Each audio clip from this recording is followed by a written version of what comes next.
Ya, pemirsa Anda kembali lagi dalam dialog malam masih bersama dengan Pak Budianto dan juga, Bang Azmi. Saya ingin ke Pak Budi dulu tadi melanjuti, diskusi kita pada segmen sebelumnya bahwa, eee, menjadi pekerja itu, rasanya lebih susah ketimbang menjadi pengusaha. Jadi menurut Anda lebih, baik memulai menjadi pengusaha atau mencari pekerjaan?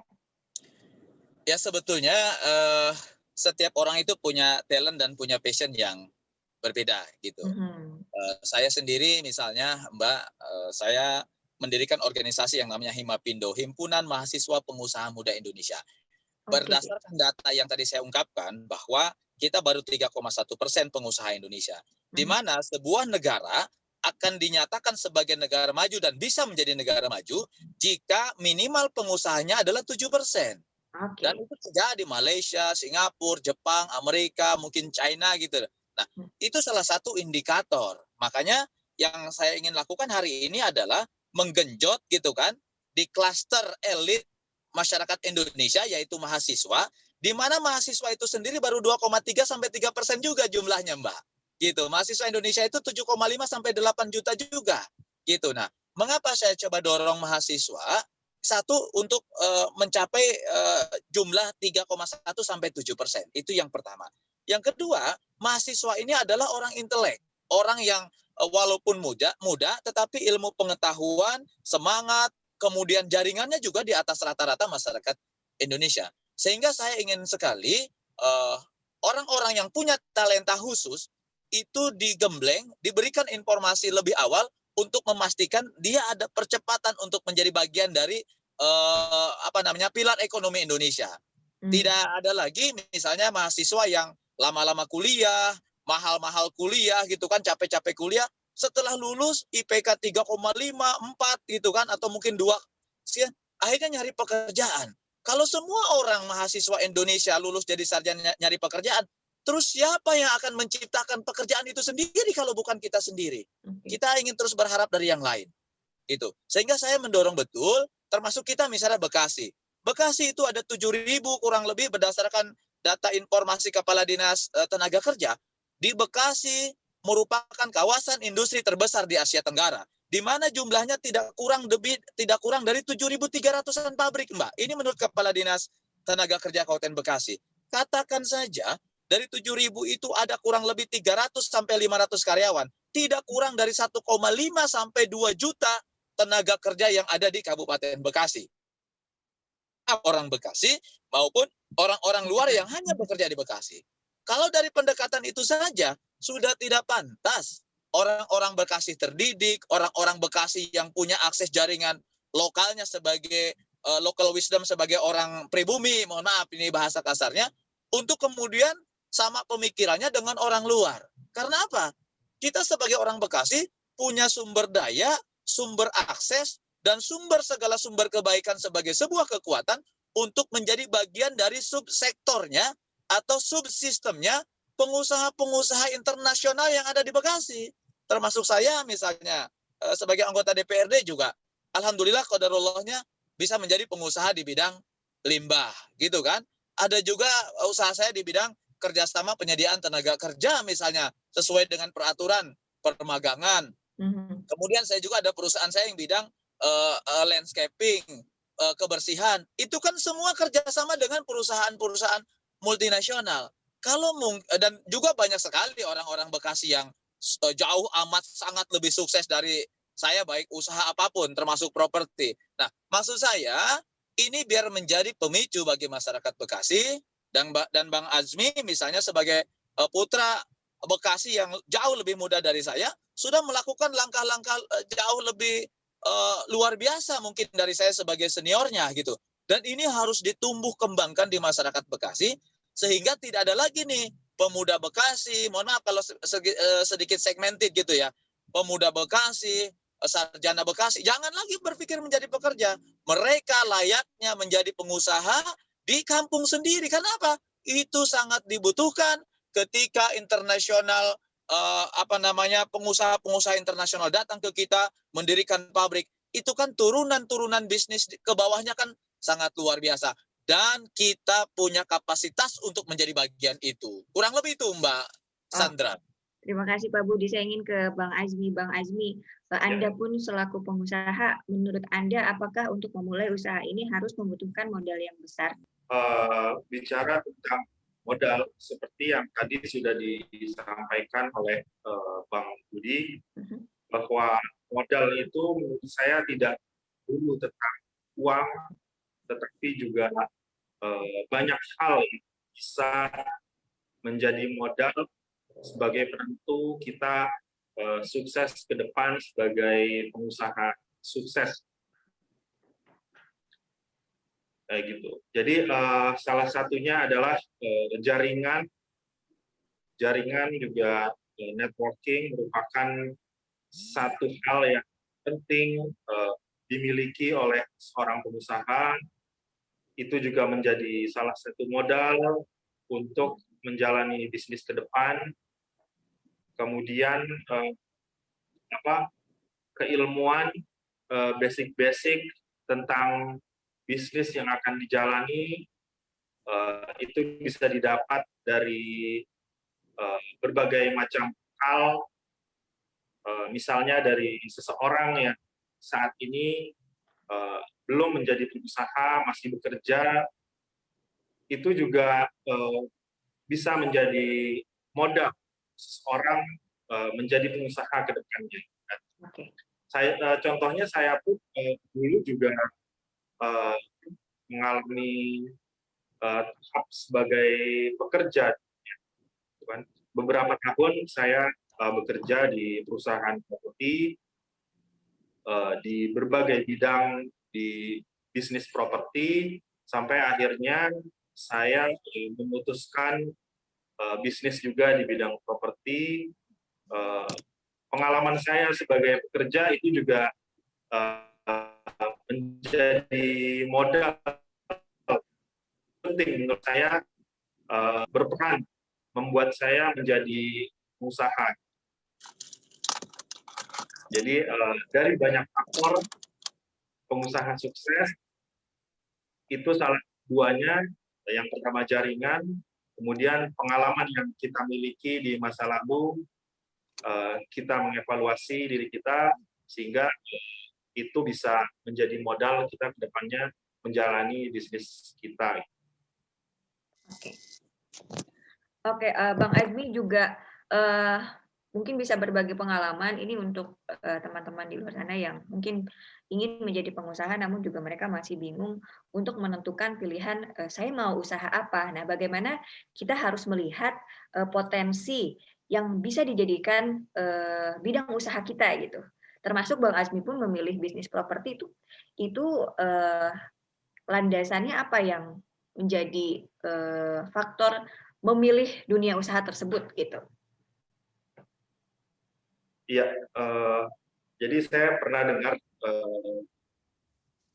latar seorang menjadi usaha, gitu kan. Ada 3 yang saya pernah dengar, bahwa orang menjadi pengusaha itu bisa by nasib, by nasab, dan by design, gitu kan. Yang by nasib ini mungkin contohnya seseorang di PHK, dia punya pengalaman kerja, dia punya ilmu di satu bidang, sehingga dia akhirnya menjalankan bisnis di bidang tersebut. Kemudian by nasab, itu bisnis keturunan, dia menjalani bisnis berdasarkan ilmu yang dia peroleh dari orang tuanya. Kemudian juga bisa by design, itu berdasarkan hal yang direkayasa oleh dia sehingga dia menjalani usaha. Semua ini untuk menjadi pengusaha sukses tentunya harus melewati banyak tahap, baik tadi by nasib, by nasab, by design. Yang pasti untuk menjadi pengusaha sukses itu harus melewati tahapan dan pengalaman-pengalaman yang dijalani. Oke, terima kasih Bang Azmi. Saya ingin ke Pak Budi. Pak Budi, akhir-akhir ini banyak juga pemuda yang mulai berani berinvestasi di suatu perusahaan melalui aplikasi. Menurut Anda ini bagaimana? Bagaimana tanggapan Anda? Ya, jadi memang saya mengulangi ya. Jadi memang setiap zamannya itu ada kekhususan Mbak ya gitu. Pertama setiap zaman ada kekhususan, kemudian setiap daerah juga ada kekhususan gitu. Jadi kalau dulu yang hebat itu mungkin bukan masalah digital sistem misalnya. Dulu itu kalau menguasai tentang apa sih mesin uap, misalnya dengan bisnis turunannya, kemudian komputerisasi dengan turunannya. Nah sekarang itu kan yang menguasai adalah bisnis informasi dengan turunannya, termasuk salah satunya adalah digital. Jadi mengapa orang akhirnya tertarik digital? Karena hari ini informatika atau bisnis informasi hari ini adalah bisnis yang menjanjikan. Ke depan kita nggak tahu apakah bisnis yang paling menjanjikan. Tetapi saya yakin walaupun mungkin akan ada lagi sentuhan-sentuhan bisnis yang berbeda di zaman nanti yang berbeda, tetap informasi saya menganalisa akan menjadi satu kekuatan bisnis yang sangat luar biasa. Kita tidak kepikiran dulu Mbak, saya ingat betul ada salah satu dosen mengatakan sebelum terjadi pandemi ini bahwa dosen harus menguasai kuliah jarak jauh. Karena suatu ketika gedung tinggi, gedung megah itu tidak akan dibutuhkan. Saat itu saya tidak membenarkan statement itu. Tidak membenarkan. Karena apa? Nggak mungkin gitu. Tapi ternyata yang harusnya mungkin terjadi menurut pandangan kita 10-20 tahun ke depan, gara-gara COVID ini ternyata kejadian gitu. Ada percepatan persepsi publik, persepsi ilmuwan tertentu yang akhirnya dibuktikan hari ini. Hari ini buat apa sekarang Mbak? Misalnya kampus 10 lantai, 20 lantai, enggak kepake hari ini kan? Misalnya begitu. Nah, sehingga ketertarikan anak muda ke arah bisnis digital itu karena memang tantangan, gitu kan? Karena memang tantangan. Yang kedua memang itu peluang yang sangat bagus hari ini, gitu kan? Menurut kacamata anak muda di zaman sekarang. Kurang lebih itu Mbak Sandra. Oke, terima kasih Pak Budi. Mungkin terakhir pertanyaan dari saya untuk Bang Azmi dan juga Pak Budi, bagaimana harapan Anda ke depannya mengenai dunia usaha atau dunia UMKM ini, dan bagaimana menghadapi tantangan yang ada selama masa pandemi yang kita juga tidak tahu kapan ini usai. Mungkin bisa dimulai dari Bang Azmi. Silahkan Bang Azmi. Harapan kita dari pelaku usaha, khususnya saya mewakili teman-teman di HIPMI, Himpunan Pengusaha Muda Kabupaten Bekasi, kita berharap sinergitas antar stakeholder kita sebutnya, kita berharap pemerintah selaku regulator, kemudian juga kita selaku pengusaha dan masyarakat bisa sinergi bersama-sama membangun khususnya untuk kita pemulihan di sektor ekonomi. Kita berharap untuk pemerintah selaku regulator bisa mengambil keputusan yang dan kebijakan-kebijakan yang bisa menguntungkan untuk pengusaha sehingga bisa berdampak terhadap tumbuhnya perekonomian di Kabupaten Bekasi khususnya. Itu harapan kita. Kemudian juga harapan kami di HIPMI, mudah-mudahan kita pelaku usaha bisa melewati kondisi ini. Kita sudah banyak mendengar strategi-strategi menghadapi kondisi ini, kondisi pandemi. Yang pasti seperti tadi kita sudah banyak bahas bersama, kita dengar dari senior saya juga, Bang Budi, itu luar biasa dan pengalamannya dan semangatnya perlu kita contoh. Kita sebagai pelaku usaha, pengusaha muda khususnya, kita harus fokus di bisnis kita.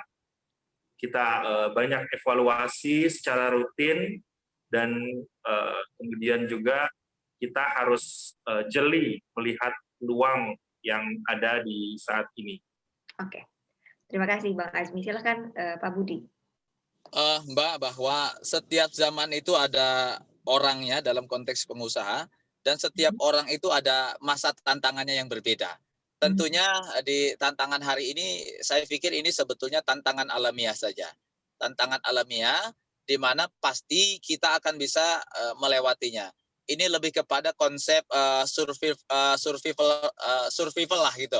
Siapa yang mampu bertahan dengan kondisi, kalau boleh dikatakan ini termasuk salah satu kondisi terberat, dan ini adalah ujian bagi semua kalangan, baik pengusaha besar maupun pengusaha kecil, baik pengusaha lokal maupun pengusaha internasional. Saya pikir sisi lain kita bersyukur ikut dalam masa tantangan global yang sangat luar biasa ini. Kemudian tentunya harapan terbesar saya terkait dengan masyarakat Indonesia ataupun juga para pengusaha Indonesia, mungkin ini ibarat restart lah. Yang harus kita perkuat adalah kembali menyusun planning, organizing, executing, and controlling kita. Bagaimana konsep-konsep usaha kita yang mungkin dulu konsep-konsep yang kita buat itu adalah bagus pada zamannya. Tetapi dengan kondisi hari ini COVID, dengan pendekatan adat kebiasaan baru ke depan, bisa memerangi corona, dan tentunya kita semua bisa survive, bukan hanya usaha, tetapi hidup kita juga harus survive. Insya Allah begitu Mbak Sandra.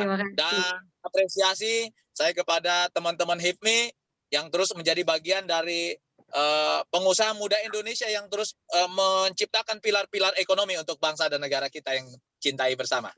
Terima kasih Mbak Sandra, Bang Azmi. Terima kasih Pak Budi dan juga Bang Azmi, meskipun ini sudah malam, tapi rasanya semangatnya terasa begitu dalam ya, untuk bisa tetap bertahan hidup, bersemangat melawan pandemi ini. Semoga juga kita berdoa segera usai pandemi ini, karena kita rasanya masyarakat pun sudah rindu untuk bisa beraktivitas dengan bebas. Terima kasih Pak Budi dan juga Bang Azmi atas waktunya diskusi kita malam hari ini. Sama-sama.